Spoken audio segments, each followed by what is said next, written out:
Hey guys, welcome back to another video of Mythic Plus commentaries. It's a push week this week, and I haven't been pushing for the past few weeks, so I'm very excited to jump into a bunch of keys. I have quite a few runs recorded, and this is a 24 Grimrail depot, so we're just gonna jump into it. When I recorded this, my screen was a little bit cropped off, so sorry about that. But for the bounty, I'm picking Mastery. Mastery really scaled really well with your survivability inside of your consecration, and also makes your it's a little bit of a damage boost, and it's just overall much better for staying alive. And I was picking haste at the start of the season, but haste doesn't end up giving you a lot of survivability. It just like gives you like 1 or 2 more Word of Glory every minute, I think, and that's not like a huge deal, to be honest. So kind of stuck with Mastery right now, and it's a 24 Grimrail depot, and the two mobs. The two mobs after the first boss, the Bombardiers, they absolutely kill tanks left and right.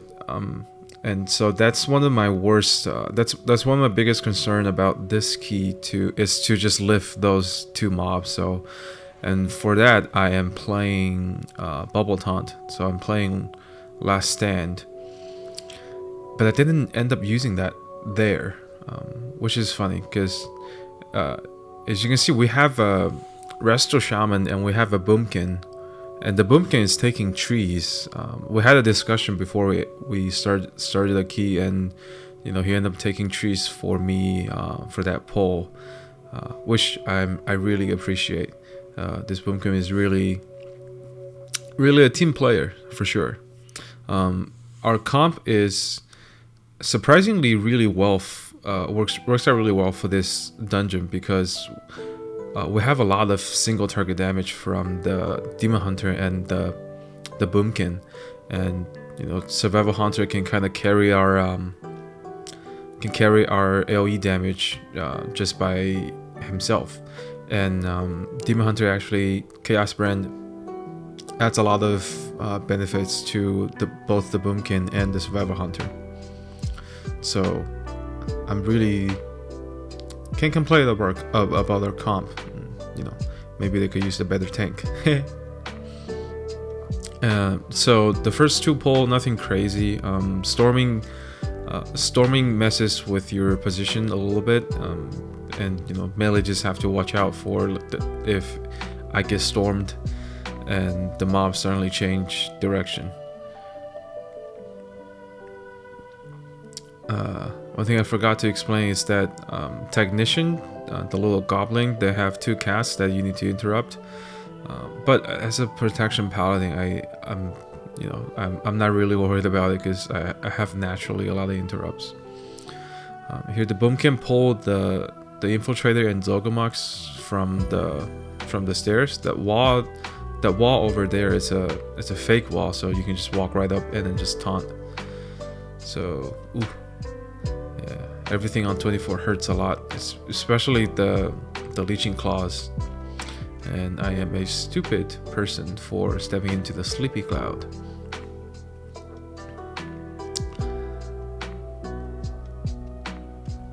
But once that the Infiltrator is down, the Zogomas shouldn't be too much of a problem. Like I said, we have quite a lot of single target damage. And Prop Paladin honestly does okay single target as well. It's not it's not Blood DK level of single target, but it's still decent. And plus I have in dire situations I can help off heal a little bit, and I'm really good at keeping everybody stabilized.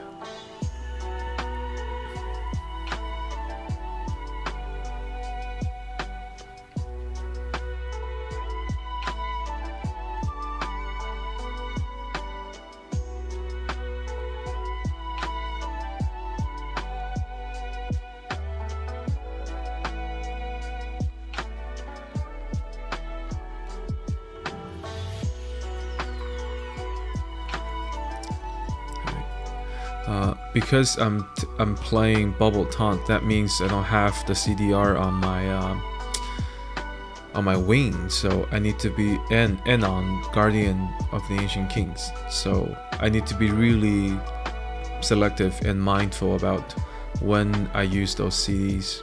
So for this boss, I'm probably popping wings once, and then I need to save my wings for those 2 bombardiers. And for those, I have Bubble and maybe Guardian of Ancient Kings, and I also have my Aegis. So the trinket, the 9 trinket. So ideally I want to keep all of my defensives up for those 2. And then if I can save some defensives for the after pull, the pull after that, then that'll be good. The first pull on the train isn't that bad, so there's only 1 frontal. Alright, this boss, you just wanna bring the big guy around so that you can damage the small guy. But as you can see, we have a huge amount of single target damage coming out of the Boomkin and the Demon Hunter. So they're making this fight extremely easy for us, and you know we're rushing the small one by quite a margin.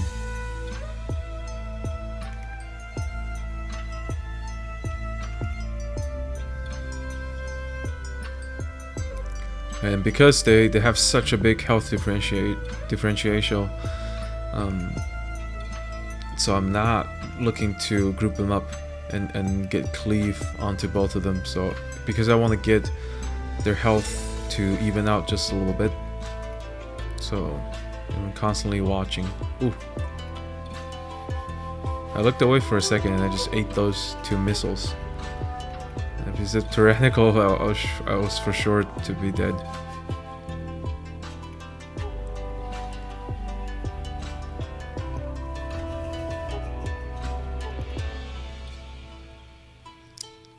Prop Paladin feels really different on a 24 key than just, you know, a normal 20. Every key level above, I can really feel that, you know, I'm getting squishier and squishier, and I need to rely more and more on my team. Whereas, you know, when I play DPS with a blood decay, they just don't seem to care. You know, they'll just heal back any damage they take. Alright, so I'm watching the healer's mana, so he said he's good, so alright, we're go ahead and going up the stairs. This pull is exceptionally hard this week because of storming. I'm gonna wait for those bombs, and then okay, I'm taunting. Alright. Just wait for the path to be cleared. And then I ate a bomb on the ground, so immediately I have to pop my Guardian. Alright, so now I'm popping wings. And he dropped trees immediately. So there was a bit of an overlap. But look at all the damage that we're pumping out. So they're killing they're killing Skull really fast, so you know that way my debuff doesn't stack up, you know, extremely quickly, and I just end up falling over. And so I ended up using my Aegis here, and at this point I think, you know, I don't need bubble taunt. I can heal whatever's damage is coming out, and I almost have my Ardent Defender coming back. So, you know, had I known this is gonna be how it goes, I would have for sure not take bubble taunt, because if I'm not using it here, then the value is diminished a little bit. I would prefer maybe more wings and, you know, stuff like that. So the the mob here, the gunner, he has a frontal, and it will start casting facing you, but when it actually starts casting, it's not gonna move. So as soon as it starts casting, you can move out of the way. It's a little bit, it's a little like the mob in Sanguine Death that does the frontal. If you know what I'm talking about. I can't remember that name. It's been so long since I've been into those dungeons. Right, other than that, this pull is very easy. It's just, you know, for everybody to get back their CDs. So going to the next pull, I have my wings, I have Ardent Defender, I have my trinket coming back. So, and I have bubble. But I kind of want to save bubble for the first pull in the next cart, or maybe I end up using it here. So in this pull, you want to watch out for the Cinder Seer. When he casts Flame Tongue weapon, that's when you're gonna stun. So there it is. All right, I got the stun, and also Braun knocked it away, which is good. And you want to rush him, or you actually maybe want to rush the Grenadier, because he does a frontal for that can potentially one-shot your DPS or your party if they're not paying attention. So maybe that's a better target to focus down first, because I can always take care of the single Cinder Seer myself. But other than that, for the next pull, I have Ardent Defender coming back, and I haven't used my Aegis here, so I have that for my next pull. So should be pretty good, but I remember this. We wiped here because I somewhat accidentally pulled too much here.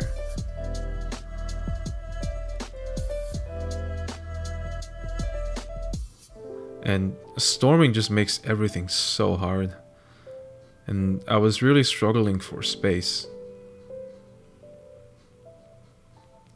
I ended up using a bubble taunt just so that I can stay inside and not get stormed by storming, and then, you know, grief my DPS. But I do end up baiting my healer to die here, and that's entirely my fault, and I should have positioned better and just kept moving and then bait the frontal and avoid storming. So this pull is extremely hard. In hindsight, I should have just pulled him back, because it's extremely easy to aggro the next pack if I'm getting too close, and there's a lot of area denial here. The bombs on the ground and storming, you know, so you see the next pack ends up being pulled, and I'm pretty sure it's a reset here.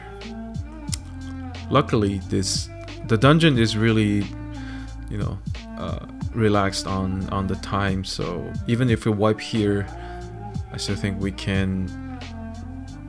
have enough time to finish the key, to time the key actually. Yes, I'm just letting them know I need a bit of space, and then, you know, and hopefully they can give me a few seconds just to pull everything back. But now I have a Guardian available, I have Aegis available, I have everything except for wings and bubble. So hopefully this should be pretty good. Alright, so get out of the grenade on the ground. Oop. I'm not sure how the shaman died that time, but I saw shaman died and I immediately just popped Guardian. Otherwise, it's gonna be another reset. If we wipe here again, then we might be it might be tough on time. Alright, so I'm just trying my best to avoid storming. I do end up getting hit by by quite a few, and then I went into the sleepy cloud again, which my healer instant dispelled me. That was super cool. Alright, the pole's almost dead, so I'm holding my wings here. If I have Righteous Protector, I think it's called. I think if I have the CDR talent, I would just pop wings here and then chain into the next pole.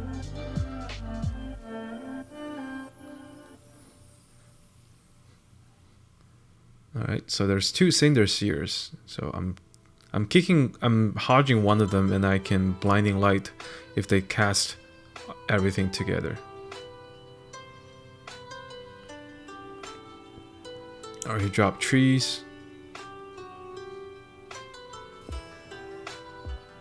which might not been the best idea, because I really need to group the mobs together to efficiently CC them and bait the frontal. So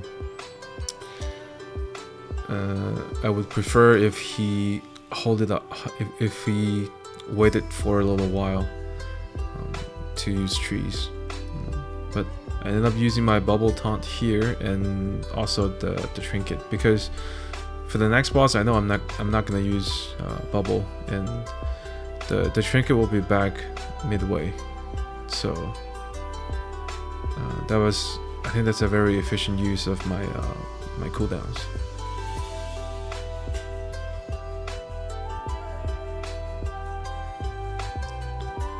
This boss is Thunder Tower. Is pretty easy if your whole team knows what they're doing. Basically, in the first phase, you just want to avoid the frontal, and then just everybody spread out, avoid the storming, yada yada yada. And then when it gets to the second phase, just if people know how to use the turret and use use the damage, the shells to the cannons to do damage, then it's a really easy fight. You just when you get targeted by suppressive fire, you just hide, and if everybody does the mechanic right, it's an extremely easy fight. We'll have 11 minutes here. I think we're still pretty on track for timing, so as long as we don't make any more mistakes, then we should be fine. Alright, so you want to kill the gunner so that you can get into the cannon and then start murdering the little ads that he's gonna keep spawning, and then the boomer drops a homing missile that you can damage the cannon that the boss is on.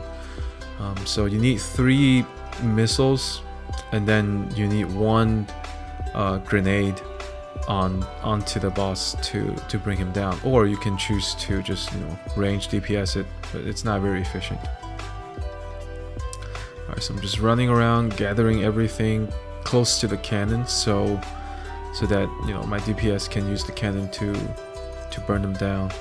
And I'm not going into the inside of the cart, because in a few seconds it's gonna have fire. See, there it is, and I don't want to bait my DPS into standing in that and then just instantly die. So it's a little bit messy to have to keep walking forward, but I think it's I can live with that. All right, so we're getting turret damage in. There's the second homing missile being fired right now, and I think they already dropped okay, there's a third. So now we're going to the third phase, just a casual spam invitation from a random guild.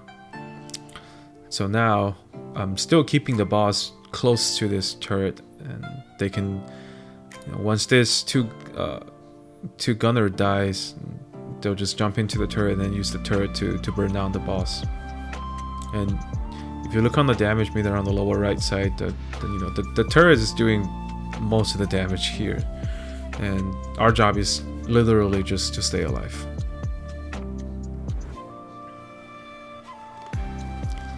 Alright, there it is. So 9 minutes to go. Should be pretty cool. And as long as we avoid wiping and resetting, then we should be fine. We do have more deaths coming up here, which I think it's very entertaining. Alright, so you can pull the seer and the infiltrator just by themselves, but you have to single taunt the infiltrator like that. Okay, and so one thing you have to watch out here is, don't go too forward, and you have to avoid the lightning on the ground, the sleepy cloud, and the infiltrator frontal like that. So our shaman actually didn't see the stuff on the ground and he died. So I think I would prefer if he just released here, but we end up using a B-res. We have at this point we still have 2 battle reses, so ideally I want to save them off for the last boss, but to each their own.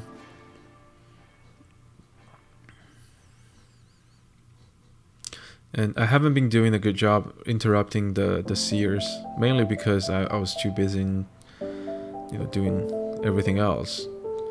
So this bow is very dangerous. You have a seer that you need to regularly kick, and there's stuff on the ground that you need to dodge, and then the captain does a frontal, or if it's a 360 slash that if they're not paying attention, it's really easy to murder your DPS. I think we missed a kick on the seer here, and the shaman I guess he didn't notice, and so we didn't purge it off the seer, so the DPS just end up dying. But they can run back, and I can tank this for a while. Like I don't think I'm in too much trouble here. I have most of my defensives coming back up, and I have wings back up in a sec. And when my DPS gets here, I'll just pull the rest of the loader in, and we'll deal with it.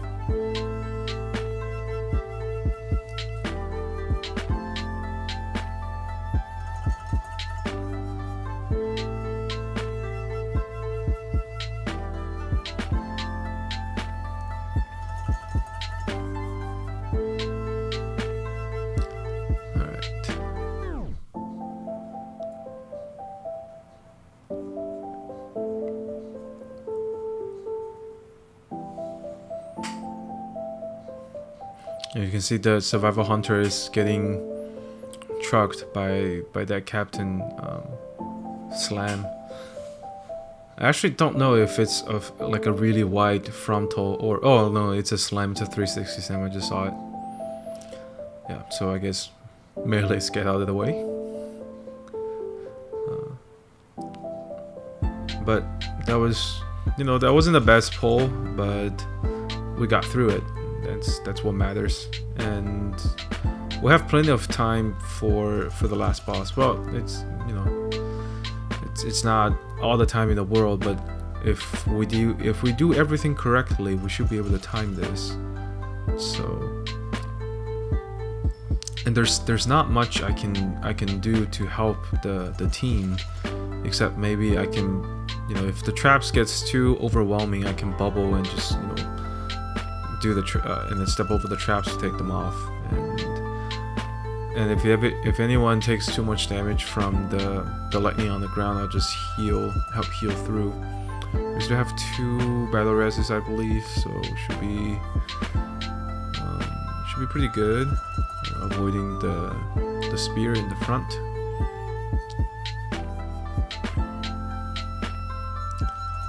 And avoiding the traps.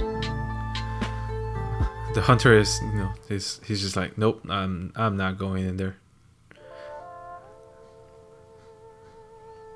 Alright, and here's when that single target really shines from the Demon Hunter, because it's so much priority de-damaged, and that, you know, it makes this fight just a little bit easier, and you don't get overwhelmed by the lightnings on the ground. So this week is a really it's a really tough week for this dungeon, because the interaction with storming, and I think Grimrail Depot is really tough whenever you have a undeath affix like sanguine or storming that works in area denial or spiteful, you know. So to be able to time this week, I'm really happy about that. And this is in fact my first 24 this time this season. I always thought it would be junkyard first, but I just haven't been able to find a junkyard key that's 24. I did a 23, and we two chested the 23. It just feels like not very hard comparing to the other dungeons at 23. The hunter ended up dying here, so they're getting a res off, but we're close to the end, and there it is. We not the cleanest run, but we do have about 2 minutes to spare, so I'm extremely happy about that. I hope you can find value in this recording, or maybe watching me just struggle. It's definitely fun, and hope you guys enjoy it, and stay tuned for some more keys that's coming up hopefully soon. I have a couple of keys that I want to do commentaries on, so enjoy guys, and peace.